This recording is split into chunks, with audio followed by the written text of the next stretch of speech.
Hola chicos, buenos días. El día de hoy voy a grabarles la clase el módulo de inmunopatología, en donde vamos a incluir dermatomiositis, polimiositis, esclerosis sistémica y vamos a hablar también de otra esclerosis que es la esclerodermia localizada.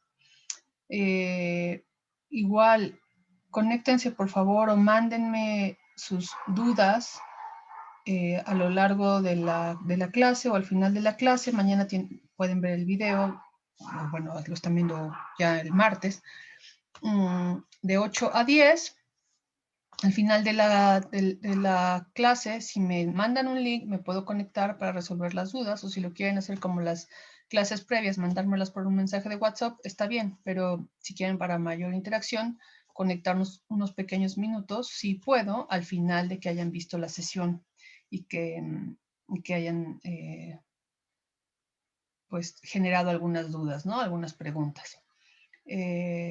No puedo estar de 8 a 10 conectados con ustedes porque estoy en el hospital y estoy dando clases, y lo mismo el grupo de 10 a 12 me es imposible, pero por eso les grabo las clases, ¿ok? Entonces, vamos a empezar a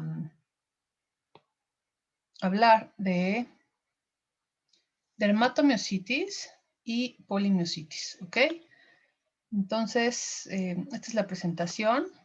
Lo mismo, se las mando con el doctor Benjamín para que puedan ahí verla y para que puedan estudiar un poco. Obviamente también leen y estudian en sus textos, pero esto les puede servir de una guía y para entender lo que platicamos en clase y para después con fines de examen, ¿no? Solamente que recuerden que no solamente se trata de pasar un examen, sino se trata de aprender, de sensibilizar, de hablar de estas enfermedades. De hecho, pues hoy estoy grabando la plática el 10 de mayo, y el 10 de mayo es el Día Internacional del Lupus, ¿no? El fin es concientizar a todo el mundo de que el lupus es una enfermedad que puede estar presente en cualquiera. Existen más de 500,000 personas en el mundo enfermas de lupus, y un porcentaje alto es de lupus pediátrico. De hecho, en la clase les presenté que el 20% de los pacientes que tienen lupus en realidad lo empiezan en la infancia.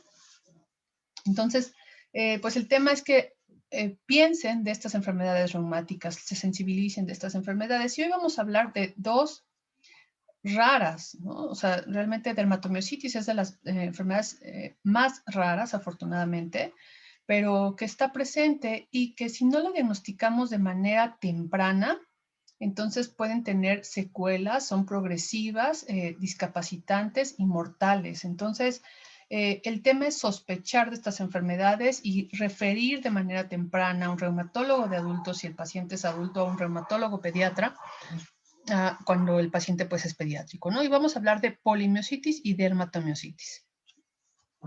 Son dos enfermedades reumáticas y en su nombre está descrito lo que pasa, ¿no? Polimiositis están inflamados diversos grupos musculares, varios grupos musculares. Y dermatomiositis, pues está inflamada piel y músculo y tienen unos criterios específicos. Entonces, ambas, yo les decía que para hablar de las enfermedades hay que tratar siempre de ubicarlas, de definirlas, en qué grupo están, a qué familia pertenecen, ¿no?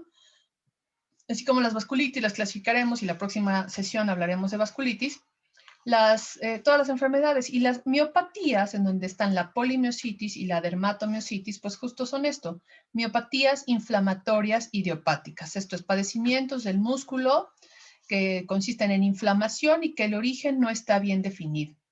Entonces, se caracterizan por un infiltrado inflamatorio del músculo estriado. Ojo, músculo estriado, no músculo liso. Por eso es tan frecuente la debilidad muscular, o sea, porque involucra el músculo de las extremidades, ¿no? Del sistema o del aparato locomotor. Puede haber polimiositis, que están varios grupos musculares inflamados, dermatomiositis, ya les dije, piel y músculo, y miositis por cuerpos de inclusión. Y otras miopatías inflamatorias son las miopatías postinfecciosas, que son muy frecuentes en la infancia. De hecho, ahorita el boom de COVID, justo COVID también como manifestación clínica puede ser una miopatía, una miositis postinfecciosa por SARS-CoV-2. Aquí no cumple la característica de idiopática, porque aquí sí identificamos la causa infecciosa que nos origina una miositis de manera secundaria, ¿ok? Entonces eso, bueno, también vamos a irlo discutiendo conforme vayamos hablando de la clínica. Aunque existen ciertas similitudes entre estos tres grupos, tienen diferentes características histopatológicas. Entonces, en muchas ocasiones llegamos al diagnóstico hasta que tenemos una biopsia que nos define la enfermedad. La dermatomiositis es mucho más clínica y tratamos de evitar la biopsia porque es un método ya invasivo, ¿no? Pero en algunas ocasiones, hasta que no se logra tomar una biopsia, se puede definir el padecimiento, porque además también nos sirven los estudios histopatológicos para hacer diagnósticos diferenciales de otras causas de miopatías, ¿no? Entonces, vamos a hablar también de ellas, inmunológicas y patogénicas, ¿vale? Entonces, dermatomiositis y polimiositis son miopatías inflamatorias autoinmunes. Esto es, está involucrado, ya hablamos cuando hablamos del abordaje de las enfermedades autoinmunes, entonces tiene que ver una pérdida de la tolerancia, el sistema inmunológico está alterado y se caracteriza, esta acción autoinmune se caracteriza por debilidad muscular, inflamación muscular, manifestaciones extramusculares que pueden ser cutáneas, articulares, tejido conectivo, calcinosis, neurológicas, gastrointestinales, etcétera, y también por la presencia de autoanticuerpos. Aunque, como lo vamos a ver en la presentación, no hay un autoanticuerpo específico que me haga el diagnóstico. Son autoanticuerpos que nos sirven para clasificar las enfermedades y para ver los posibles riesgos asociados, ¿no? Las características clínicas comunes de estos, de dermatomiositis y polimiositis, es que es una debilidad muscular proximal, ¿ok? Y evidencia de inflamación muscular. ¿A qué me refiero esto? El término de debilidad muscular proximal es que involucra a los grupos musculares proximales, cintura escapular, esto es, le duele y tiene debilidad para levantar el brazo porque tiene involucro de los músculos del hombro, del cuello y los músculos proximales del brazo, ¿ok? Y debilidad muscular proximal en extremidades inferiores, entonces el paciente tiene involucro de los músculos que están en cadera, abdomen y extremidades inferiores, ¿ok? Entonces de cuádriceps, por ejemplo. Entonces el paciente, la debilidad muscular proximal se traduciría como debilidad para levantar brazos, para, por ejemplo, desvestirme, vestirme, peinarme, lavarme los dientes, ajá. Empiezan a tener debilidad para, a lo mejor en el gabinete de la cocina para sacar y bajar las cosas, del closet lo mismo, se fatigan, les duele o de plano no pueden. Y la debilidad muscular proximal en las extremidades inferiores, no tanto es el mecanismo del pie, del pedal, ¿no? O sea, a lo mejor eso es de manera progresiva, van a llegar también a distal, pero inicialmente tienen dificultad, por ejemplo, para subir escaleras, porque no hay fuerza en proximal en las extremidades inferiores, para pedalear la bicicleta, si es un niño el triciclo o también una bicicleta pequeña. Ajá. Empiezan a tener debilidad incluso para incorporarse de la cama, sentarse y levantarse porque no tienen fuerza en los músculos de la cintura pélvica, ¿ok? Entonces estos niños que necesitan ayuda o adultos que necesitan ayuda para levantarse de la cama o de estar sentados para pararse. Entonces eso se refiere con de la debilidad muscular progresiva, proximal y habitualmente simétrica, ¿ok? Y con la evidencia de inflamación muscular. Y esto es muy importante porque el diagnóstico diferencial podría incluir, por ejemplo, la miastenia gravis, ¿no? Que es un padecimiento autoinmune, pero neurológico, en donde ya vimos que lo que pasa es que son anticuerpos contra el receptor de acetilcolina. Entonces ahí el tema es neurológico, no muscular. Entonces hay que evidenciar cuando tenemos un paciente con debilidad, hay que ver, a ver, parece un patrón miopático, de debilidad muscular o neuropático de conducción, ¿ok? Y si es muscular, si es por atrofia, porque no se ha usado una extremidad, porque hay sarcopenia, por ejemplo, en el adulto mayor, ¿no? Tan frecuente, o desnutrición incluso, o porque hay inflamación muscular. También otro diagnóstico diferencial son las enfermedades metabólicas por depósito, ¿no? Enfermedades lisosomales que tienen que ver con errores innatos del metabolismo.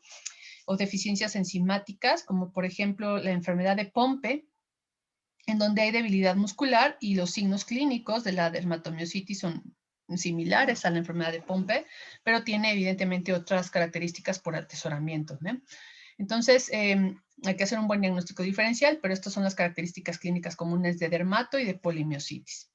Y en estas enfermedades, el curso de la enfermedad es subagudo o crónico. Es un paciente que es una enfermedad adquirida, no es congénita, a diferencia de unas enfermedades metabólicas, ya les mencionaba, como Pompe o Gaucher, que también nos da debilidad muscular.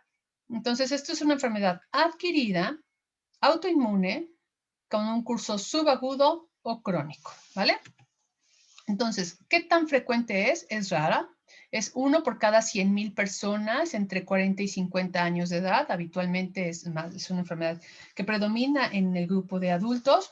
La incidencia es menor a 10 por 1,000,000. O sea, es una enfermedad rara, entra en el grupo por definición de enfermedades raras. Y en adultos particularmente, más del 50% es por un fenómeno paraneoplásico. Esto es, la polimiositis del adulto siempre hay que buscarle la asociación con cáncer, ¿ok? Entonces, ¿qué pasa en la patogenia de la dermatomiositis? Bueno, tiene que ver con autoinmunidad, pero también con inmunidad celular, ¿ok? Entonces, como el gran grupo de enfermedades autoinmunes tiene una base genética, una susceptibilidad genética, un huésped genéticamente predispuesto, y que esos genes además sufren una modificación, ¿no? La epigenética, una modificación por el medio ambiente. ¿Qué modificación puede ser? Lo mismo, infecciones, traumas, sílice también, ajá. Y pueden ser infecciones que entran por tracto respiratorio, gastrointestinal, ¿no? Aunque, bueno, eso también está todavía como en estudio, trata de identificar si hay algún gen, algún factor infeccioso desencadenante, que podría ser respiratorio o gastrointestinal. Y se activan células T, CD4, células T, CD8 y células B. Hay una activación a nivel de los nódulos linfáticos y esto, una respuesta a partir de la reacción nódulos linfáticos, una circulación sistémica de citocinas proinflamatorias, de autoanticuerpos y de activación de complemento, ajá, y con muchísima acción de interferón gamma, que va a tener un depósito y un punto blanco en las fibras musculares, ¿no? Del músculo estriado. Entonces, esto ocasiona depósitos, inflamación perivascular, y de acuerdo al infiltrado que ahorita vamos a ver, dermatomiositis o polimiositis, cada una con características histológicas muy, muy puntuales, ¿ok? Entonces, inmunidad celular, inmunidad humoral también. Las manifestaciones clínicas, bueno, de este grupo de enfermedades son enfermedades multisistémicas, aunque el blanco es el músculo y en el caso de la dermatomiositis la piel, es el grupo de enfermedades multisistémicas, como el lupus, como la artritis reumatoide, que también ya platicamos que no está localizada solamente a la articulación. Es el blanco más evidente, pero tiene otras manifestaciones, en este caso extramusculares. Y la manifestación puede ser debilidad, habitualmente es lo inicial, debilidad y dolor muscular. Los pacientes empiezan a quejarse de dolor, empiezan a caminar, a jugar, si juegan fútbol, si andan en bicicleta, si caminan, empiezan a decir que les duelen las piernas o que les duelen los brazos, que al inicio, después de cierta actividad, les empieza a doler y después se sienten débiles. Hasta ahí, repito, un diagnóstico diferencial podría ser miastenia, pero cuando tenemos evidencia de inflamación, pues ahí nos vamos hacia el patrón miopático. Puede tener involucro pulmonar y es de hecho una de las manifestaciones graves de estas enfermedades. Afortunadamente es poco frecuente, pero cuando lo hay es una enfermedad grave. Involucro gastrointestinal, ahorita vamos a ver un poco más. Manifestaciones cutáneas, que pueden estar en la dermatomiositis, muy claras, el gotrón y el eritema endeliotropo, ¿no? Entonces, aquí están justo ilustrados los grupos musculares, que son los rojos, en donde está afectado de mayor frecuencia, con mayor frecuencia en dermatomiositis y polimiositis, el grupo de la cintura escapular y de la cintura pélvica. Son flexores del cuello, abductores de los brazos, flexoextensores de la cadera. Y un signo muy característico en la dermatomiositis y en la polimiositis es el signo de Gower. Aquí es el signo de Gower, en donde les comento, no es exclusivo de dermatomiositis o polimiositis, pero es muy característico, ¿no? Enfermedad de Pompe y otras miopatías como unas distrofias musculares como el Duchenne, por ejemplo, que es otra manifestación, otra enfermedad que tiene manifestación de debilidad muscular. Está presente este signo y lo que podemos observar es que en un paciente que está en el piso, que está sentado en el piso, para poder levantarse, no lo hace como ustedes ahorita si se ponen en el piso y se levantan como resortes y se ponen de pie y logran la bipedestación, sino que van como escalando, ¿no? Entonces buscan puntos de apoyo que pueden ser sobre su propio cuerpo, como en la imagen, la foto, como lo van logrando poco a poco, o bien buscan de apoyo los sillones, la mesa, las sillas, en donde escalar con las manos para poder lograr la bipedestación. Entonces, ese es el signo de Gower súper característico, ¿no? Entonces, ahí está. Entonces, de tener un paciente que en este caso está en el piso o puede ser en la mesa de exploración cuando lo tienen acostado y le piden que se levante, pues simplemente no puede, porque no puede flexionar primero la cintura, ¿no? Para poder sentarse y después levantarse, porque no hay fuerza en las extremidades inferiores. Entonces, ahí está. Perdón que está al revés. Entonces, lo hace, pues digamos, hábil. Sin embargo, si busca, miren, busca el apoyo, primero del piso, después de las piernas y para poder levantarse, ¿ok? Entonces, ese es el signo de Gower. Ahí lo vemos otra vez. Donde se escalan, ¿no? Sobre su propio cuerpo o sobre, les digo, o sobre los muebles.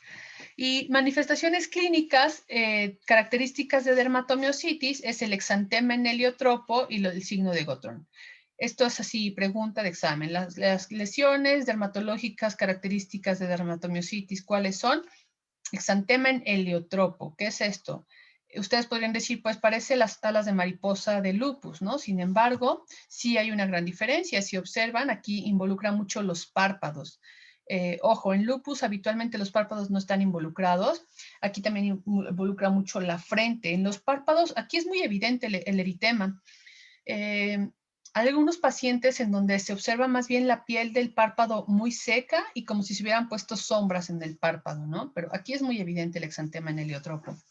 Puede involucrar también puente nasal como el lupus y región malar, sin embargo es como más extendido que en el eritema malar del lupus. Respeta también surco nasogeniano, pero también se extiende hacia frente, cuello, pabellones auriculares, ¿ok?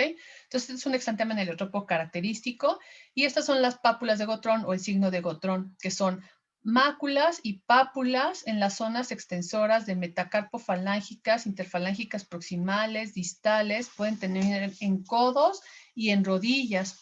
Y son estas como placas, un diagnóstico diferencial de esto podría ser, por ejemplo, psoriasis, ¿no? Dermatitis atópica.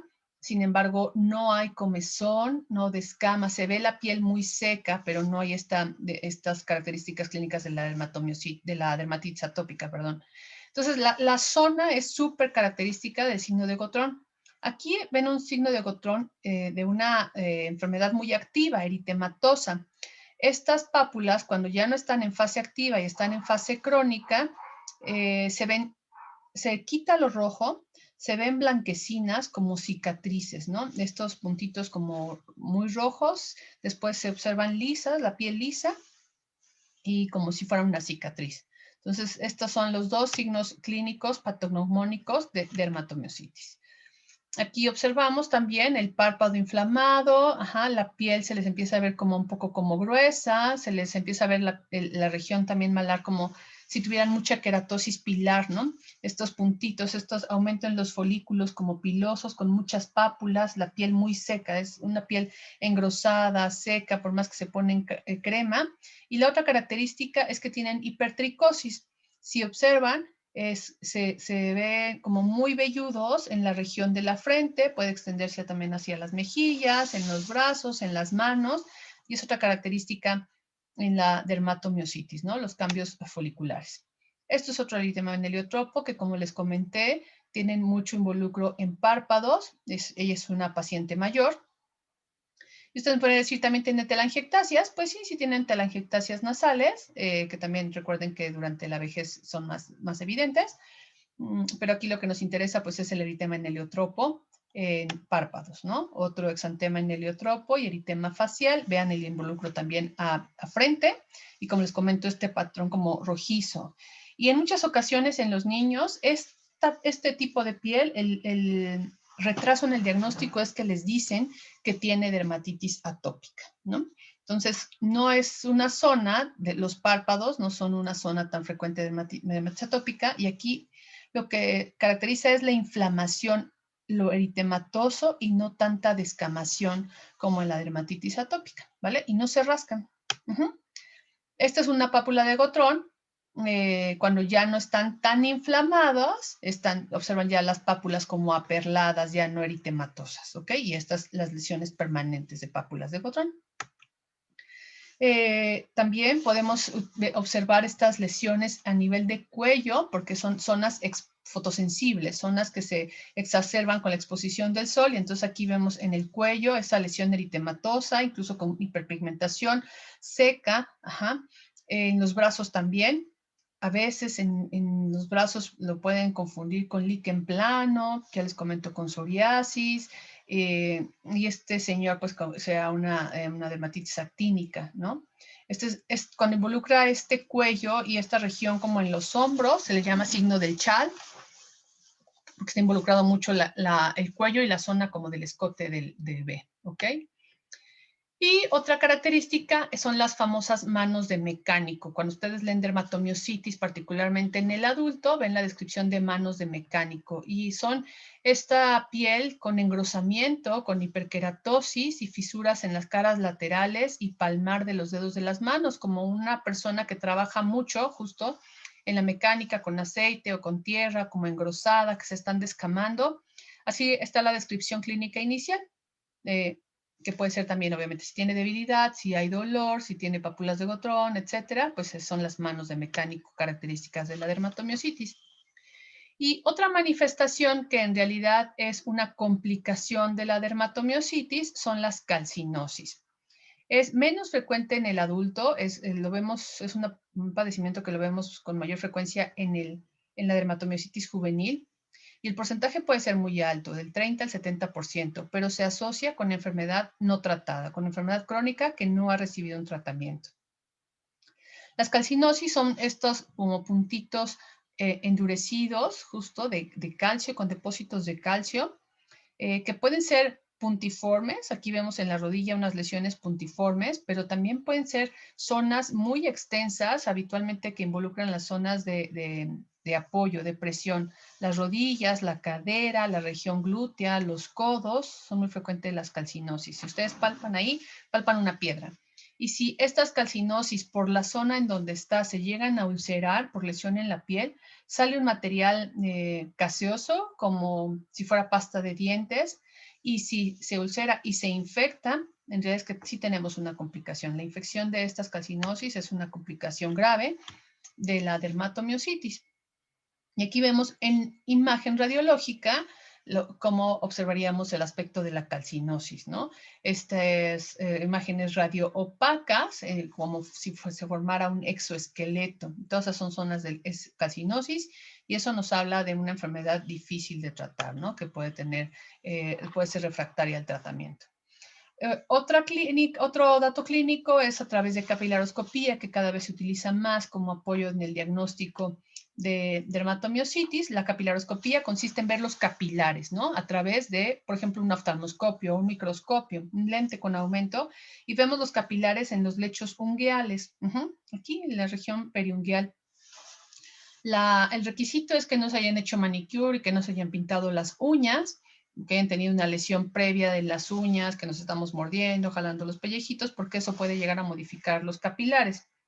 Entonces, en los hallazgos de dermatomiositis, estos capilares engrosados, como si fueran muy anchos, ¿no? Se pierde la forma de los capilares, particularmente muy ensanchados los capilares y como en asas, así como de alambre, ¿ok?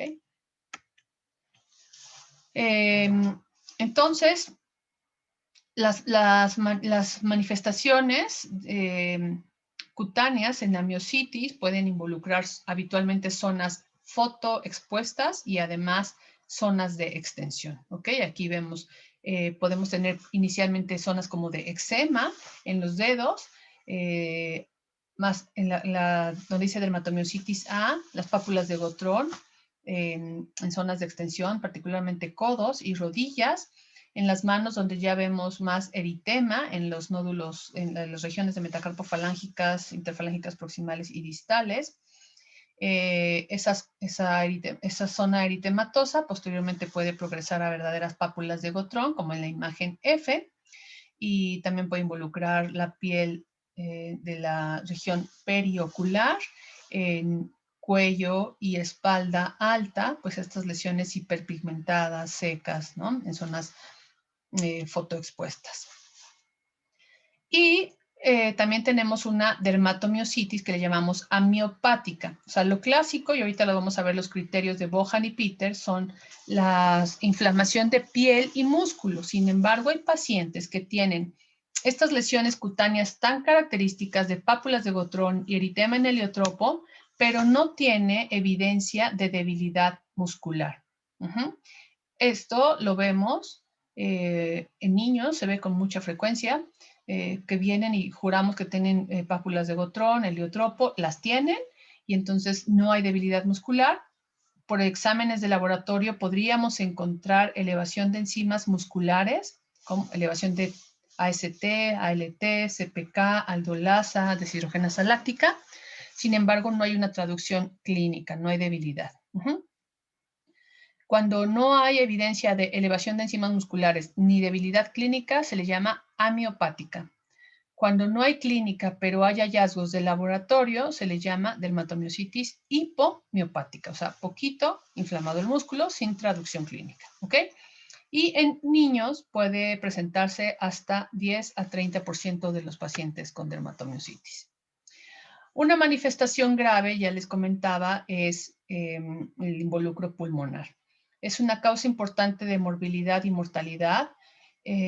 Podemos tener diferentes manifestaciones pulmonares. El que veían con mucha frecuencia en el pasado, antes de instaurar tratamientos y esquemas de tratamiento un poco más claro para la dermatomiositis, eran las neumonías por aspiración.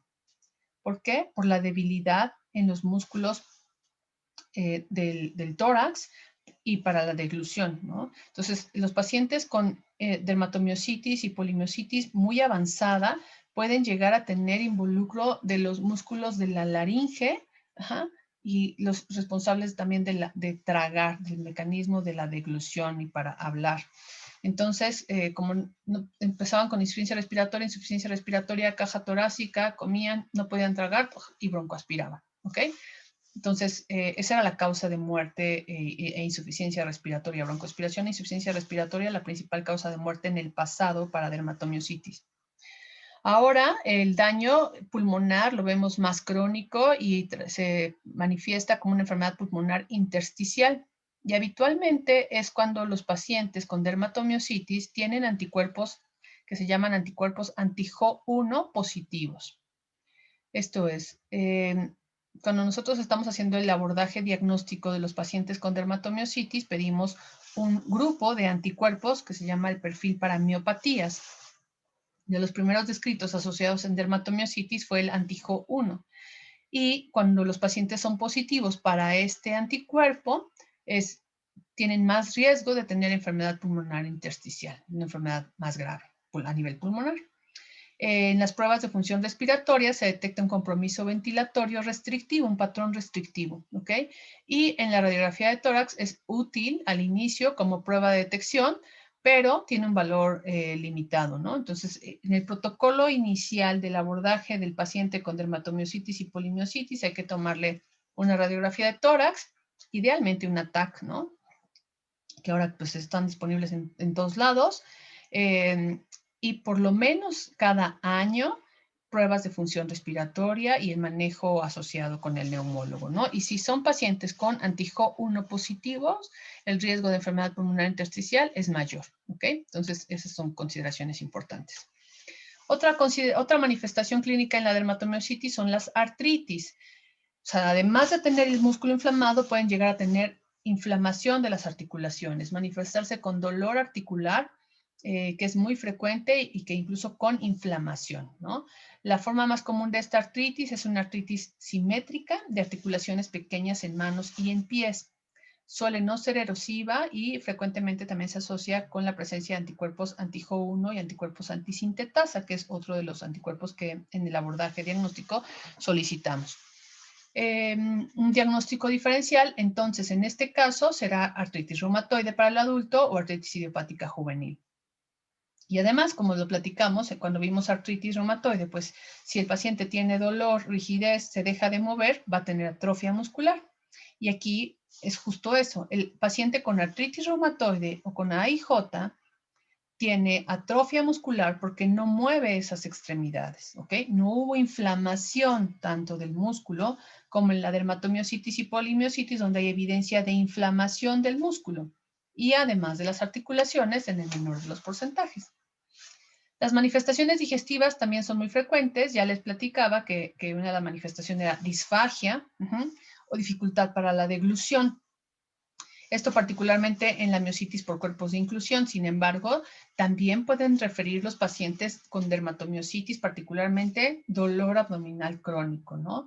El paciente en muchas ocasiones llega a los servicios de urgencias porque tiene dolor abdominal, y esto se explica por un fenómeno de vasculitis a nivel gastrointestinal. La dermatomiositis se caracteriza por mucho daño vascular. Hay un fenómeno de vasculitis, ¿ok? Y entonces tienen dolor, comen y les duele el abdomen. O incluso sin comer tienen distensión. En el paladar se logra observar, no una úlcera en el paladar como en los pacientes con lupus, pero sí logramos ver un como infiltrado inflamatorio en los vasos del paladar, ¿ok?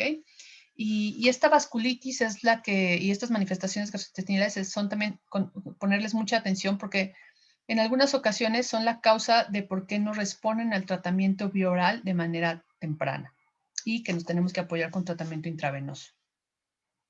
Podemos tener enfermedad por reflujo gastroesofágico en 15 hasta un 50% de los pacientes con estas enfermedades.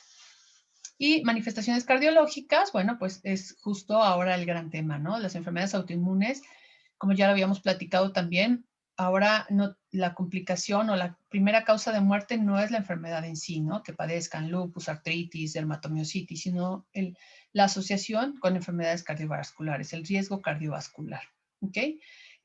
Habitualmente son subclínicas y pueden ser causadas por miocarditis y enfermedad arterial coronaria.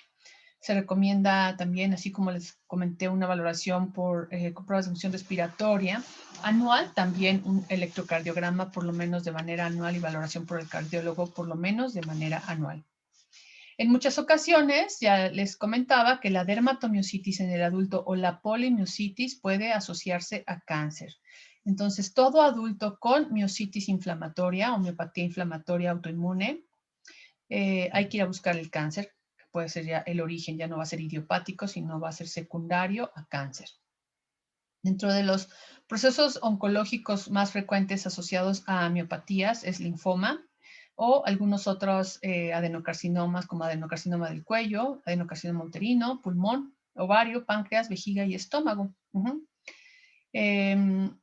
Entonces, esto hay que estarlo vigilando previo al tratamiento de dermatomiositis o polimiositis, pero también durante el tratamiento y posterior al tratamiento. Estarlo también de manera, por lo menos anual, estar considerando esta posible asociación con cáncer, particularmente en el adulto, ¿no? Una causa también es cáncer de hígado y esto podría llegar a confundir. La afección muscular se traduce en laboratorio con elevación de enzimas hepáticas AST y ALT, y en muchas ocasiones podemos estar considerando que solamente es por la miositis, cuando en realidad puede ser asociado también a hepatitis B, C y a neoplasias a nivel hepático, ¿ok?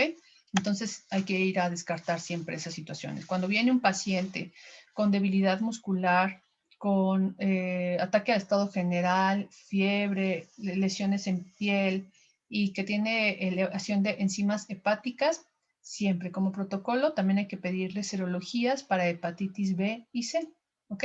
Particularmente en el adulto.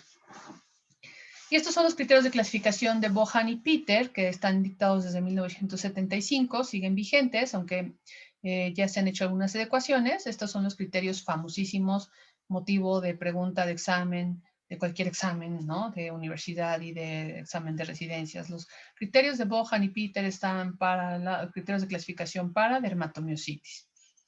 Y son 5, en donde es el involucro muscular, la evidencia y cutáneo. 1 es la debilidad proximal simétrica que progresa en semanas o meses, o sea, viene lo clínico. Esa debilidad muscular la podemos corroborar por una biopsia muscular con evidencia de miopatía inflamatoria, tomar una biopsia del músculo inflamado, elevación de enzimas musculares, AST, ALT, deshidrogenasa láctica, CPK total y aldolasa. La de mayor sensibilidad es la aldolasa, ¿ok? Electromiografía con características de miopatía, esto es en el abordaje de un paciente que está con debilidad muscular, una prueba de diagnóstico que hay que hacer es una electromiografía. Y la electromiografía me dirá, tiene un patrón miopático con ciertas características en las ondas, etcétera. Me voy a hacer dermatomiositis. Y además, porque tengo las manifestaciones clínicas de erupción cutánea típica, que ya dijimos, pápulas de Gotrón y exantema en heliotropo, ¿ok? En la electromiografía, la diferencia puede ser que nos digan, no es un patrón miopático, es un patrón neuropático. Y entonces me tengo que ir hacia la etiología neurológica, ya lo comentamos, una distrofia muscular, un Duchenne, etcétera, ¿vale? Entonces, el tener 4 criterios de estos 5 hace un diagnóstico definitivo, el tener 3 de estos criterios hace un diagnóstico probable y el tener 2 criterios de estos 5 hace un diagnóstico posible. La biopsia muscular, ya les comentaba que es un método invasivo, ¿no? Entonces, es operador dependiente y también depende mucho de la interpretación del patólogo, que tenemos que tener un patólogo entrenado en miopatías. Y en ocasiones no tenemos eso a la mano, ¿no? O bien podemos tomar la biopsia justo del sitio del músculo que no está inflamado, porque la miositis que da la dermatomiositis y la polimiositis es en parches. Esto es, a lo mejor en el vasto lateral o el recto del cuádriceps tengo debilidad, pero tomo justo la biopsia de la parte del músculo donde no está inflamado y eso me podría dar un falso negativo al momento de hacer el diagnóstico. Hace años lo que se hizo fue guiar con un ultrasonido o bien guiar a través de resonancia magnética la toma exacta del sitio de la biopsia. Pero, pues, si ya en resonancia magnética estábamos evidenciando los sitios de inflamación del músculo y teníamos los otros criterios, pues entonces ya está el diagnóstico de dermatomiositis y no es necesario hacer una biopsia, un método invasivo. Entonces esto se puede sustituir por resonancia magnética, que la solicitamos como una resonancia magnética con supresión de grasa, porque la grasa en la resonancia magnética brilla. La inflamación en la resonancia magnética, particularmente una fase T2, brilla. Entonces podríamos, y en pierna tenemos grasa, entonces podríamos confundirnos. La técnica adecuada es pedirla con supresión de grasa y si brilla en el grupo muscular, pues son datos de inflamación, ¿ok? Se ve blanco, hiperintenso, son datos de inflamación por resonancia magnética y además tengo debilidad, me duelen, tengo elevación de enzimas musculares, electromiografía positiva y lesiones cutáneas, pues está el diagnóstico de dermatomiositis, ¿ok? Y esta es la evolución de la descripción de los criterios, más que les digo, o sea, esto sí hay que ser muy conscientes porque lo que estamos aprendiendo hoy, probablemente no mucho, en 5 años, probablemente cuando ustedes estén saliendo de la facultad de medicina o cuando estén haciendo una residencia médica y lean estos criterios, esta clase, probablemente vean que los criterios se modifican. Y sí es cierto, ¿ok? Entonces, los criterios de Bohan y Peter están desde 1975 porque la primera descripción de miositis fue en 1970, no tiene tanto tiempo, y a lo largo de estos poco más de 40 años, 50 ya en realidad desde su primera descripción, se han descrito las características clínicas, las características histopatológicas, una descripción un poco más detallada de las miopatías, como por ejemplo miopatías necrotizantes mediadas inmunológicamente, ¿no? O las miositis específicas de cada autoanticuerpo, porque cada vez también estamos buscando más autoanticuerpos dirigidos a partes exactas del músculo, ¿no? Pero bueno, ahorita los criterios del 2017, pues están las manifestaciones clínicas en donde ya tratamos por laboratorio excluir a la resonancia magnética, no que diga, perdón, la biopsia y quedarnos con la resonancia magnética. Entonces, por laboratorio tenemos CPK, que habitualmente evalúa el daño muscular en pacientes con miositis, CPK total, no CPK-MB, que es la de músculo cardíaco. Y en los adultos, el 80-90% de los adultos van a tener estos anticuerpos positivos. También CPK está alta en pacientes crónicos o en enfermedades muy avanzadas, ¿no? Y esta cifra también en enfermedad muy avanzada puede ser normal. Es más común encontrar CPK normal en dermatomiositis que en miositis, ¿ok? Y la miositis con CPK normal, pues es un diagnóstico difícil, ¿no? Cuando estamos pensando que es una miositis y nos sale la sorpresa que la CPK está normal, hay que ir a buscar aldolasa, aunque es más costosa, es mucho más sensible. Entonces, la CPK no correlaciona con la gravedad de la enfermedad y esto también es muy importante en el seguimiento, porque en el seguimiento clínico y ver la respuesta al tratamiento, podemos ver una CPK elevada y no tener la traducción clínica o viceversa, tener debilidad y dolor con CPK normal, ¿ok? Pero tenemos las otras enzimas musculares, AST, ALT, deshidrogenasa láctica y aldolasa, ¿ok? ¿Podemos pedir anticuerpos? Sí, pues si estamos hablando que es una enfermedad autoinmune y en la fisiopatología vemos que está mediada también por autoanticuerpos, el 70% de los pacientes con dermatomiositis y poliomiositis pueden tener ANAs positivos, hasta en un 70%. Y hay anticuerpos un poco más específicos para miopatías, los anticuerpos antisintetasa, RNA, anti-Mi2, anti-P155 contra el interferón gamma, anti-P140NXP2, anti-P140MDA5, ¿no? Entonces, ya hay un patrón, un perfil cada vez más grande de anticuerpos contra músculo, o anticuerpos, se le llama perfil para miopatías, perfil de anticuerpos para miopatías, que de acuerdo a su asociación o a su presentación serán las asociaciones clínicas, ¿no? Por ejemplo, les decía, el antijo 1 pues tiene más riesgo de daño respiratorio, ¿no? O pulmonar. Esta es la resonancia magnética del músculo, y entonces lo que vemos, estas zonas blancas que brillan en el músculo, esto blanco que se ve brillante, hiperintenso, estas lesiones hiperintensas, que es la descripción adecuada de la resonancia magnética de lo blanco, es inflamación de grupos musculares y que también la vemos en parches, no se ve homogénea la inflamación del grupo muscular. Entonces, la evaluación diagnóstica del paciente que tiene sospecha de dermatomiositis y polimiositis, pues será un paciente que era previamente sano y que de manera progresiva tiene debilidad muscular, que es evidente clínicamente y puede ser primero dolor y después debilidad y corroborarla a la exploración física con debilidad, con escalas de medición de la fuerza muscular. La escala más frecuente es la escala del 0 al 5, ¿no? La escala de Daniels, donde es 0, no tiene ningún movimiento, 1 tiene contracciones del músculo, 2 se mueve sobre su propio plano, esto es en la cama, la pierna es capaz de moverla, pero sobre la cama nada más. 3 vence gravedad, pero no vence resistencia. Esto es, levanta la pierna, estando en la cama acostado, pero cuando yo le pongo resistencia con mi mano, ¡pum!, ahí se vuelve a caer la pierna. 4, vence gravedad, levanta, vence un poco de resistencia, pero no tanta, ¿no? O sea, está limitada a la resistencia del explorador. Entonces, esa es la escala más sencilla, la escala de Daniels. Ahora tenemos otras escalas para medir debilidad muscular, como una escala de MMT8, en donde se evalúan diferentes grupos musculares y damos una calificación. Podemos ser bilateral o bien de solamente un lado, ¿no? Evaluando todos los grupos musculares, incluso abducción de piernas, abducción de brazos.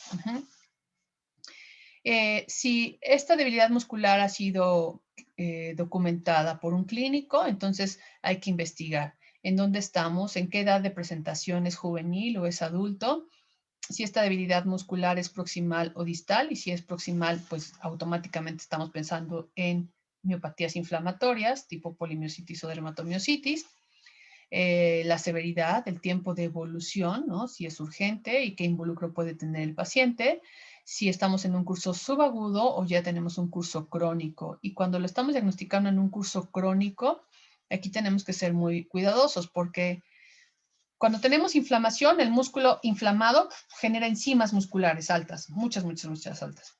Si no dimos tratamiento, después ese músculo inflamado, como un globito, se desinfla. ¡Fum! Entonces vienen zonas de atrofia, ¿ok? Y entonces en zonas de atrofia ya no hay músculo que se inflame y entonces ya no va a haber elevación de enzimas musculares. ¿Ok?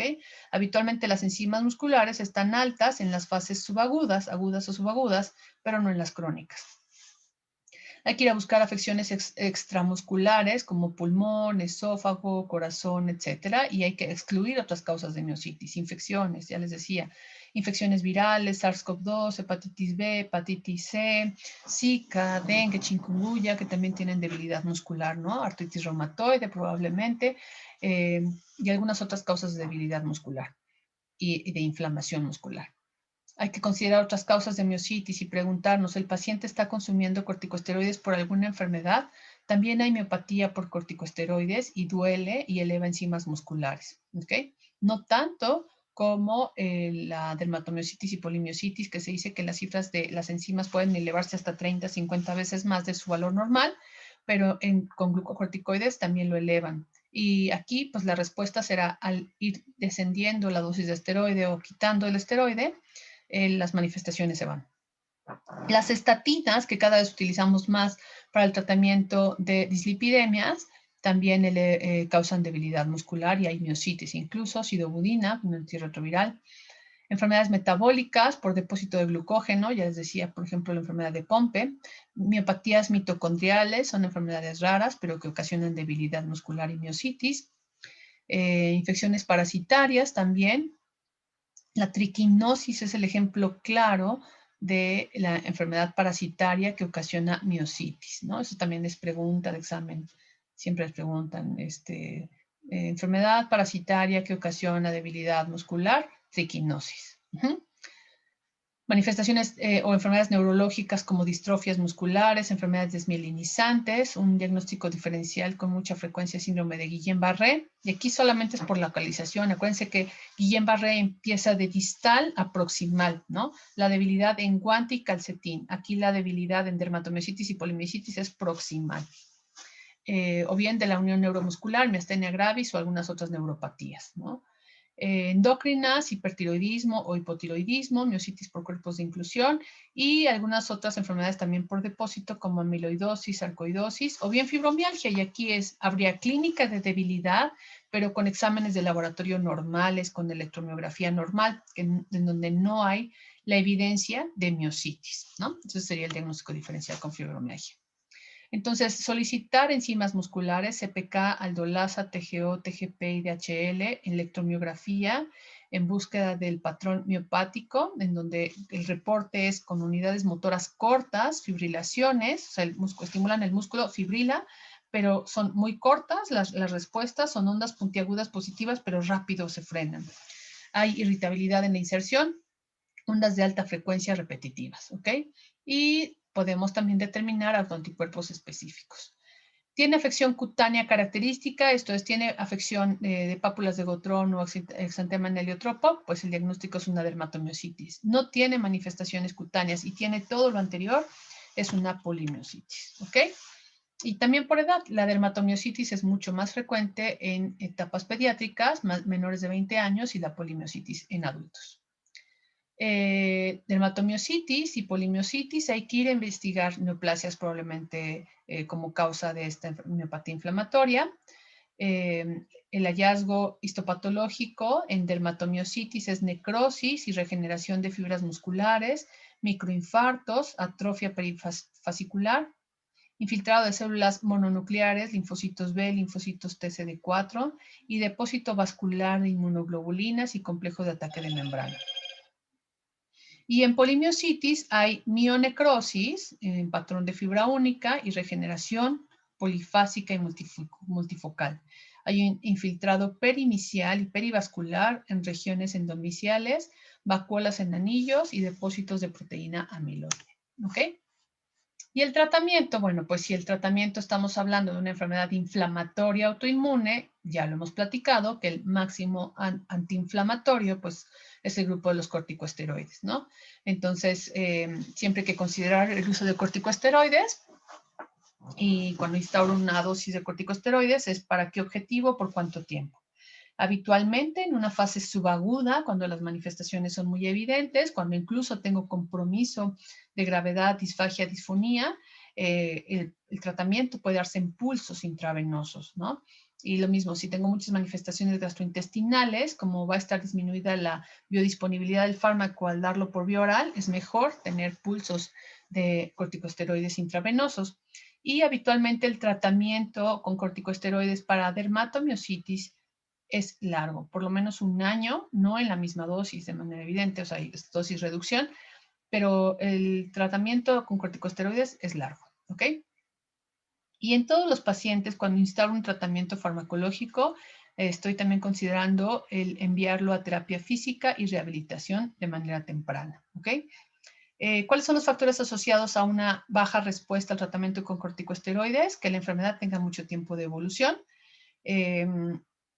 sin que se haya tratado, los pacientes adultos mayores, involucro severo de órganos, especialmente enfermedad pulmonar intersticial o involucro cardíaco, si está asociado a malignidad, por supuesto, y presencia de algunos anticuerpos específicos para miositis como anti-Jo1 y anticuerpos antisintetasa.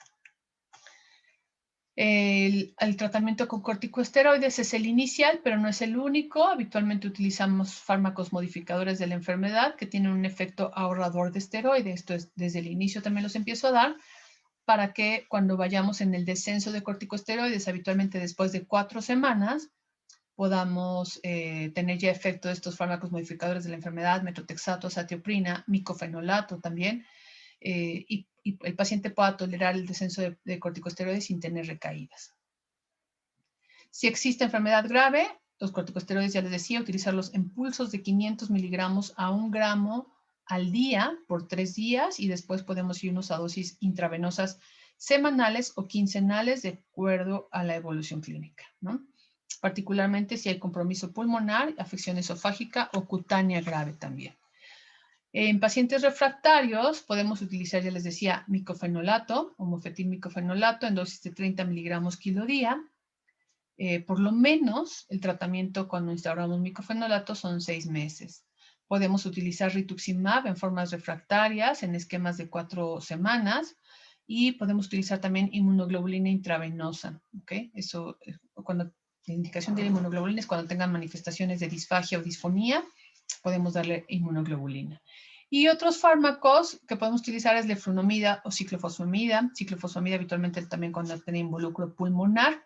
Sin embargo, en este año que llevamos de pandemia, ustedes saben, no hay, y bueno, y además fuera de la pandemia, hay desabasto nacional de muchos fármacos para tratar padecimientos oncológicos y también reumáticos, y en particular ciclofosfamida. No hay. Entonces, ¿cuáles son las diferencias entre dermatomiositis y dermatomiositis juvenil y dermatomiositis del adulto?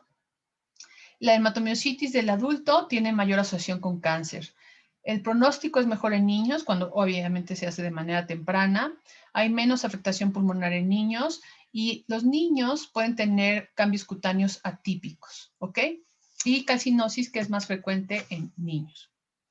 Los criterios de mal pronóstico es aquellos en donde se inicia el tratamiento 6 meses después del inicio de los síntomas. Esto es cuando nos tardamos en diagnosticar la dermatomiositis, es de mal pronóstico. Cuando la debilidad es mayor al inicio y que incluso llegan a la postración, es de mal pronóstico. Cuando hay disfagia y disfonía, debilidad de músculos de la respiración, enfermedad pulmonar intersticial, malignidad asociada e involucro cardíaco, son criterios de mal pronóstico. La tasa de supervivencia de 5 años en realidad que puede ser muy buena, es 75 a 95%. Y las causas de muerte más comunes es cuando se asocian a malignidad, infecciones, insuficiencia respiratoria y enfermedad cardiovascular. ¿Ok? Entonces, bueno, como conclusión, son trastornos complejos con diferentes formas de presentación. Hay que identificar síntomas y hay que valorarlos de manera oportuna para hacer una referencia también oportuna. Se sigue trabajando en este tipo de enfermedades. Estudios a futuro deberán de mejorar métodos diagnósticos, tratamientos más específicos y mecanismos fisiopatológicos un poco más claros, ¿no? Pero cuando ustedes vean un paciente, niño o adulto, que tiene debilidad, que era un superactivo y de repente ahorita está con dolor, debilidad, es simétrico, no puede subir escaleras, no puede peinarse, no puede, le cuesta trabajo quitarse la ropa, ponerse la ropa. Es muy clásico pensar en que tiene un problema neurológico y dejan siempre al último las miopatías inflamatorias. Entonces, hay que hacer un buen interrogatorio. Si tiene datos multisistémicos, hay que siempre pensar en la posible asociación de una enfermedad autoinmune con estos síntomas de debilidad muscular. ¿Ok? Cuando empezamos a tratarlo de manera oportuna, son como florecitas que estaban marchitas y que empiezas a ponerle el tratamiento y pum, pum, pum, se empiezan a activar y las manifestaciones se van, ¿no? Entonces, depende de la sospecha clínica inicial, la referencia temprana, el pronóstico de este grupo de enfermedades. ¿Ok? Entonces, ahí hablamos de polimiositis y dermatomiositis. Y ahora vamos a platicar de esclerodermia. ¿Ok? Entonces, voy a dejar de compartir para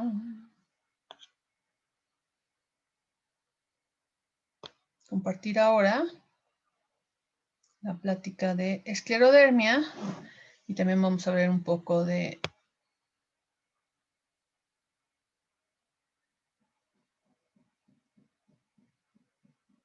aquí está, Sjögren.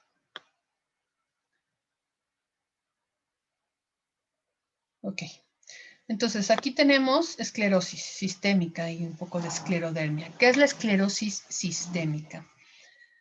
La esclerosis sistémica es otra enfermedad del tejido conectivo, también autoinmune, porque hay la presencia de autoanticuerpos. Y en este se va a una manifestación muy común, es la piel, pero también su nombre lo dice, puede tener involucro sistémico, ¿no? Cuando leemos esclerosis sistémica tenemos que irnos al capítulo de esclerodermia y ahorita vamos a ver la clasificación de localizada o la manifestación sistémica.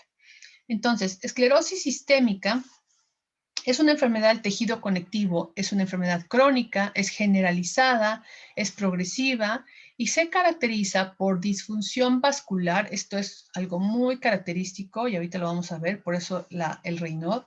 Alteraciones microvasculares que ocasionan isquemia y fibrosis, ¿ok? Entonces, la otra característica es la fibrosis que hay, que puede ser en piel, pero también en tejidos, en el caso de la esclerodermia sistémica, la esclerosis sistémica. ¿Okay? Es una enfermedad autoinmune en donde también la patogénesis implica inmunidad celular, pero también inmunidad humoral. El curso clínico es muy heterogéneo y la esclerodermia es tan amplia su presentación que no hay un paciente igual de esclerosis ni sistémica ni de esclerodermias localizadas. El pronóstico depende del compromiso visceral, o sea, del compromiso a órganos internos, en especial a la afectación renal, pulmonar y cardíaca. ¿Ok? Entonces aquí le tememos mucho al compromiso pulmonar, a la hipertensión pulmonar que los va llevando a falla y muerte, ¿no?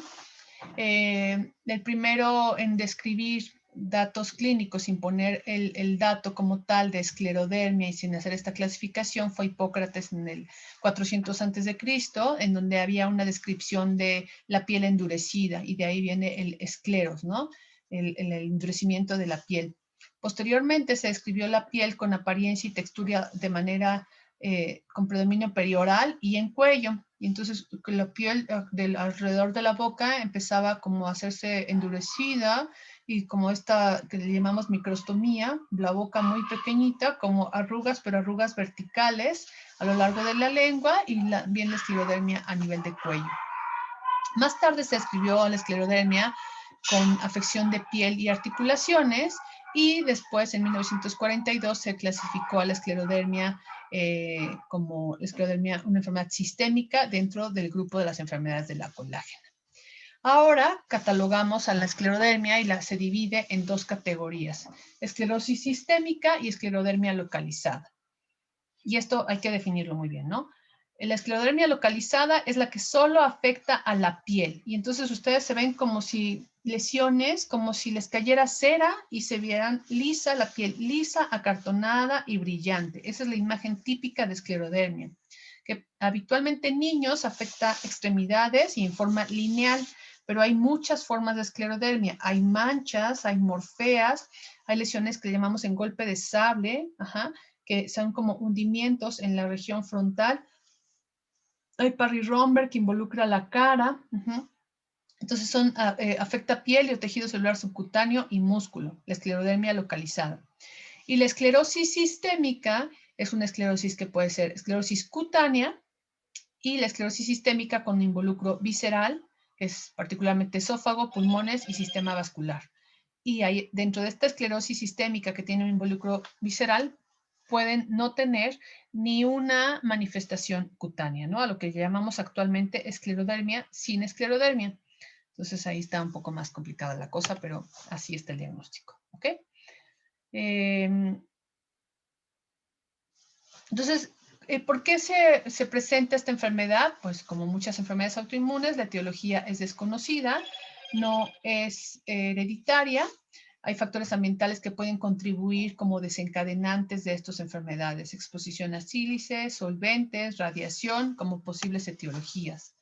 Entonces, lo mismo, en un agente, en un huésped, perdón, genéticamente predispuesto, si tenemos un agente etiológico que sea la gotita que derrama el vaso y que predispone o dispara esta enfermedad, podemos tener alteraciones vasculares y endoteliales. Particularmente el cambio y la enfermedad inicia por alteración de células endoteliales. Esto hay una alteración y adhesión de leucocitos, oclusión vascular inicial, hipoxia tisular y también migración hacia el tejido, hacia los fibroblastos, ¿no? Entonces, haciendo fibrosis, vasculopatía y estas zonas de esclerosis, ¿ok? Se activan de manera, por inflamación crónica, linfocitos T y B, producen citocinas también proinflamatorias, pero también citocinas profibróticas que finalmente van a llevar a la esclerosis justo. Entonces, el primer cambio es el cambio endotelial, la activación de las células del endotelio, es moléculas de adhesión, agregación plaquetaria, y en el primer paso por activación del endotelio, endotelina 1, quimiosinas, activan células T, activan células B, se producen autoanticuerpos a través de las células B, los macrófagos sintetizan factores profibróticos e interleucinas proinflamatorios, TGF-beta, interleucina 13, interleucina 6. Estos actúan a nivel del fibroblasto por acción de TGF-beta. Hay también daño en miofibroblastos y conducen a fibrosis, ¿no?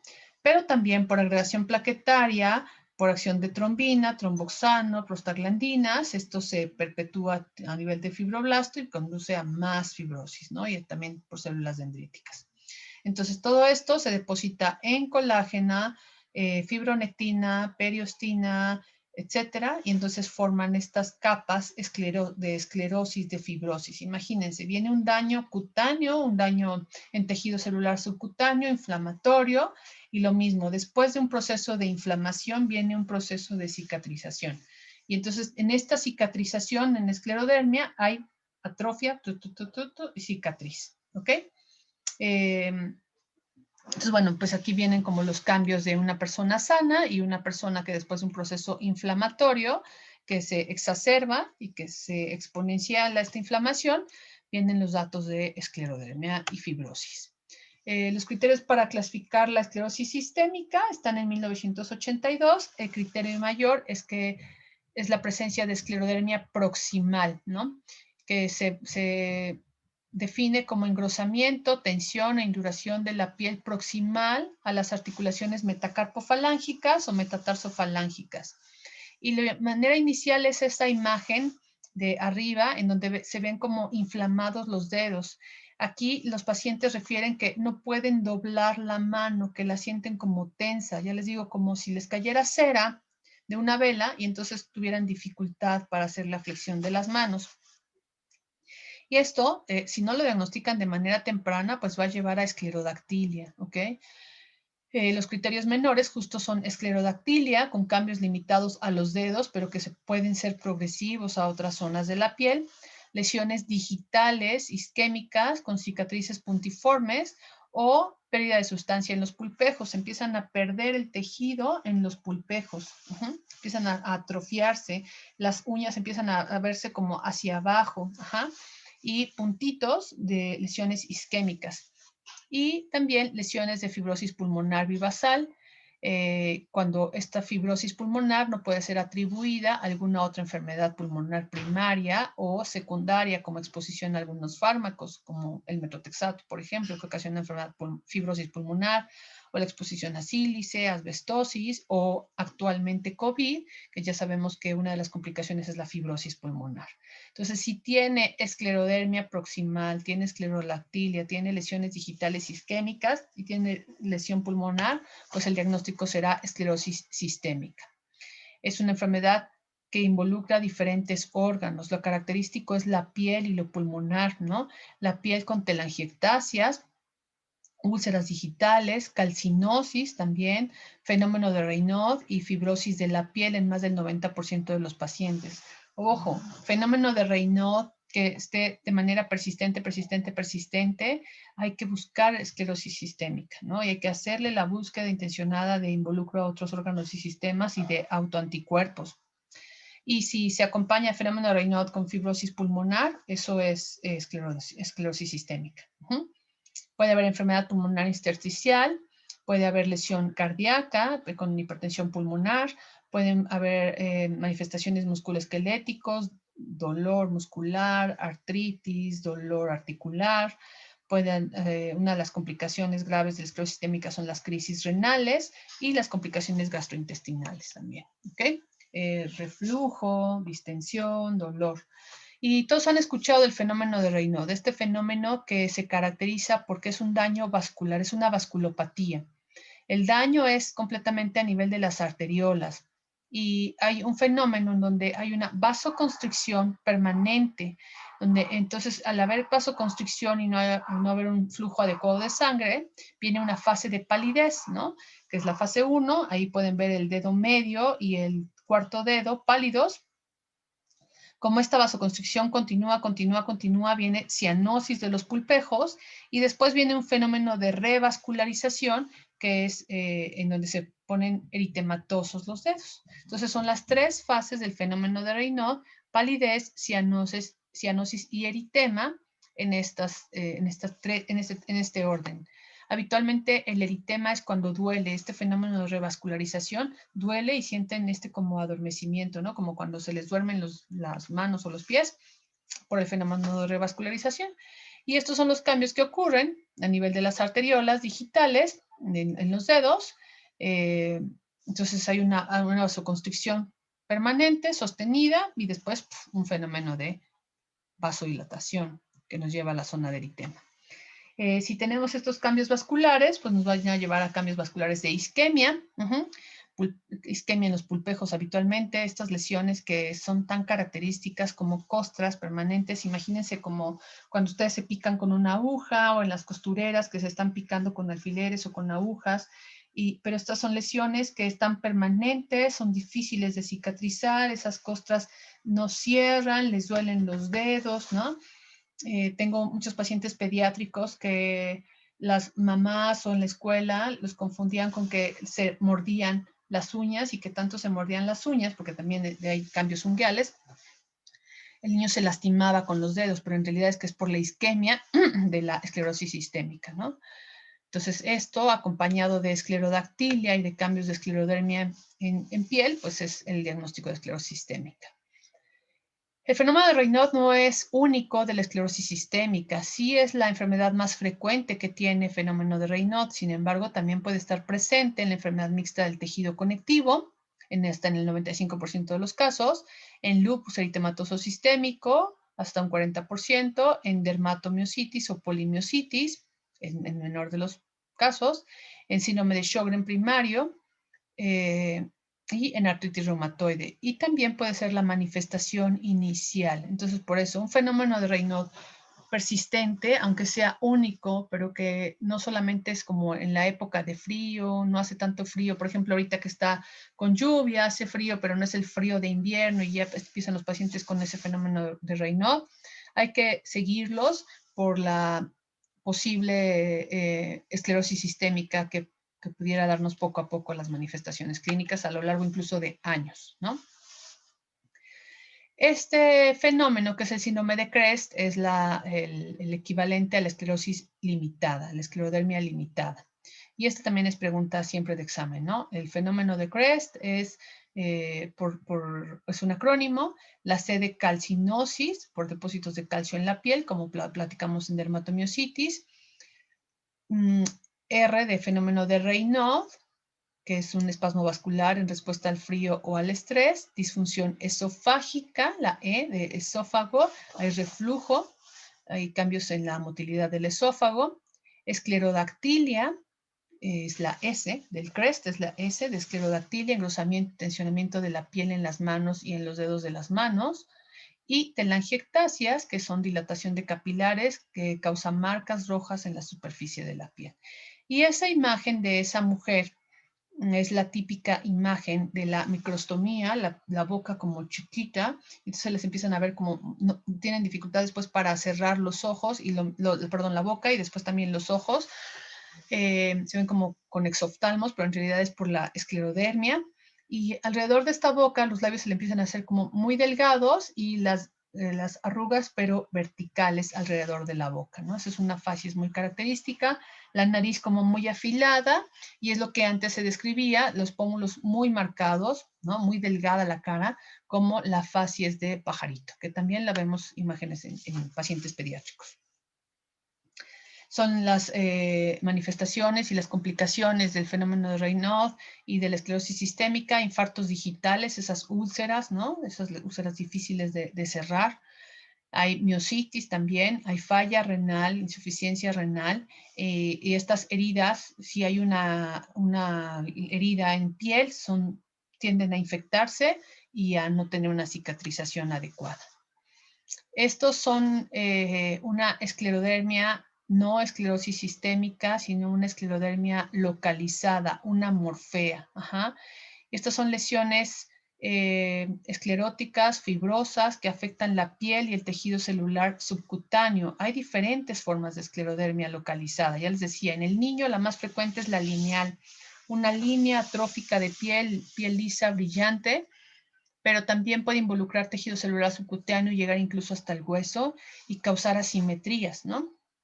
Aquí pues tiene compromiso incluso en el crecimiento de la extremidad, y entonces esta es una esclerodermia pues con bastante agresiva, sin tratamiento, que ocasiona cambios en piel de hiperpigmentación, pero lo grave es la atrofia y la panesclerosis que hace sobre esa extremidad, ¿no?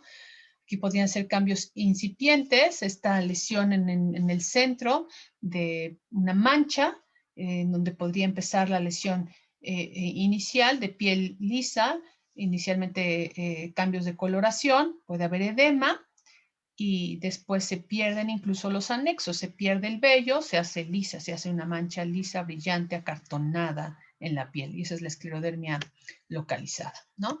Entonces, la manifestación, la máxima expresión es la esclerosis sistémica, es la más grave, pero podemos también tener zonas de piel con esclerodermia localizada. Quería platicarles que creo que no viene en su temario, pero me parece también muy importante, es síndrome de Sjögren, otra enfermedad autoinmune, frecuente en mujeres y mucho más frecuente en adultos que en niños. El síndrome de Sjögren se caracteriza por ser una enfermedad también crónica, autoinmune, sistémica, pero en donde el órgano blanco son las glándulas exócrinas, ¿no? Entonces, tenemos un problema a nivel de glándulas, por ejemplo, lagrimales, salivales, a nivel de mucosas. Entonces empiezan a ocasionar resequedad, ojos secos, boca seca, vagina seca, y son estas personas que se quejan mucho como de ojos secos, o hablo y la boca se me queda pegada literal a la boca, la lengua es primero blanca, porque es por la falta de saliva y después es completamente seca. La etiología se desconoce, tiene una base autoinmune y hay involucro también de autoanticuerpos específicos, ahorita los vamos a platicar. Pero hay un infiltrado en las glándulas por una población de linfocitos T con fenotipo CD4 que secretan interleucina 2 e interferón gamma. Y los anticuerpos específicos para Sjögren son anti-Ro y anti-La, y podemos también tener factor reumatoide positivo. Es rara, no se conoce con exactitud su incidencia, es mucho más frecuente en mujeres entre 40 y 50 años y con mayor frecuencia es un síndrome de Sjögren secundario a alguna otra infección. Le llamamos secundario cuando está asociado a otra enfermedad autoinmune como lupus, artritis reumatoide, que es la combinación más frecuente, o bien esclerodermia. En las manifestaciones y la clasificación es síndrome de Sjögren primario y secundario. El síndrome de Sjögren primario va a ser como un síndrome seco, de ojo seco, boca seca, queratoconjuntivitis seca, gerostomía y con un curso aislado. Pero podemos también tener la asociación con algunas otras enfermedades autoinmunes. La gerostomía, pues está descrito por el paciente como dificultad para deglutir, está tan seca la boca que no puedo pasar, tengo que estar tomando y tomando agua, no nada más después de hablar mucho, sino tengo que estar tomando y tomando agua, y a pesar de que se hidratan, siguen teniendo la boca seca y tienen sensación incluso de quemazón, ¿no? Empiezan a tener problemas para el sabor de los alimentos, prefieren no comer, la lengua se empieza literal como a secar, ¿no? Y esa imagen inicial como del desierto, pues imagínense así la lengua, ¿no? Seca, se les pega. Incluso hay úlceras y lesiones dentales. Hay quemazón en la garganta, hay caries. Acuérdense que la saliva protege a los dientes, ¿no? En la saliva también hay bacterias buenas.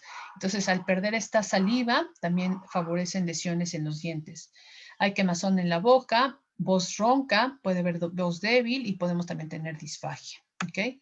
Los labios secos, hay manifestaciones oculares, geroftalmia, sequedad ocular, eritema, picor, comezón y cansancio ocular, ¿no? Y literal se les quedan pegados los párpados porque está seco completamente, y por supuesto que si esto progresa, pues el riesgo de úlceras corneales es alto.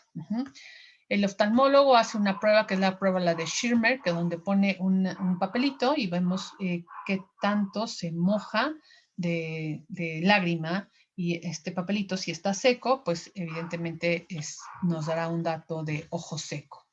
También podemos hacer una tinción con rosa de bengala que tiñe los filamentos mucosos y las células desvitalizadas, y entonces cuando está positiva esta prueba para rosa de bengala, pues es cuando nos dice las zonas secas del ojo, ¿no? Entonces, si tenemos clínica y corroborado por el oftalmólogo y además manifestaciones a lo mejor de boca, pues tenemos la sospecha de un síndrome de Sjögren. ¿Cuándo hacer la sospecha de síndrome de Sjögren? Cuando tenemos síntomas oculares, al paciente hay cuestionarios muy dirigidos en donde le preguntamos si ha presentado ojo seco a diario o por más de 3 meses, tiene sensación de arenillas, o sea, de basuritas en los ojos de manera repetida, si usa lágrimas artificiales 3 o más veces al día. Para las manifestaciones orales es higiente la boca seca a diario por más de 3 meses, si se le han hinchado las parótidas siendo un adulto, pero también en niños hemos visto pacientes que tienen parotiditis recurrente, ¿no? Y eso es una manifestación de síndrome de Sjögren. De hecho, es un diagnóstico diferencial.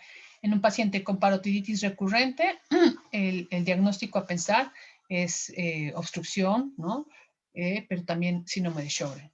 Y si necesita beber o tragar, para tragar alimentos secos, esto es de plano, no puedo comerme una nuez o un cacahuate y tengo que acompañarlo forzosamente con líquidos, podría ser una manifestación de síndrome de Sjögren. Lo mandamos al oftalmólogo. Si la prueba es positiva, tenemos más puntos. Si podemos hacer una biopsia de glándula salival o incluso glándula lagrimal, también pues nos será útil para hacer el diagnóstico y la determinación de autoanticuerpos, que serán anti-RO, anti-LA. Podemos tener ANA positivos o factor reumatoide positivo. Estos son los criterios de acuerdo al Colegio Americano de Reumatología y al Colegio Europeo, a la Liga Europea, del 2016. Para síndrome de Sjögren primario, en pacientes que tienen síntomas oculares u orales, es si hay cianodenitis linfocítica focal en glándula salival menor con más de un foco linfocítico del tejido glandular, son 3 puntos. Si tiene anti-RO o anti-LA positivo, son 3 puntos. Si tiene puntuación de tinción ocular más de 5 en al menos un ojo, es 1 punto. Desde Schirmer positivo es de 1 punto. Y flujo salival sin estimular menos de 0.1 mililitro por minuto es 1 punto. El diagnóstico de síndrome de Sjögren está con 4 puntos o más. Tenemos el síndrome de Sjögren, ¿vale? Entonces, esto sé que no viene en su temario, pero quería platicarles para que también lo tengan en consideración como diagnóstico diferencial en enfermedades autoinmunes y bueno, creo que vale la pena, ¿vale? Entonces, para la siguiente clase vemos vasculitis y después artritis reactivas, que también vamos a hablar de artritis reactivas y fiebre reumática, y me parece que solo quedaría entonces del temario pendiente vasculitis y artritis reactivas y fiebre reumática, ¿vale?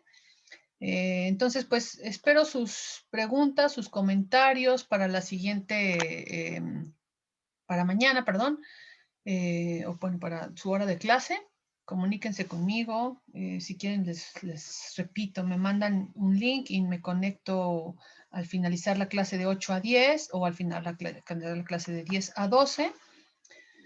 Y despejamos dudas, platicamos, o bien me mandan sus preguntas como lo han hecho por el WhatsApp y resolvemos las dudas, ¿vale? Esta presentación también se la envío al doctor Cepeda y para que él se las mande en PDF, ¿vale? Cuídense mucho, estoy a sus órdenes. Y bueno, pues estamos en contacto.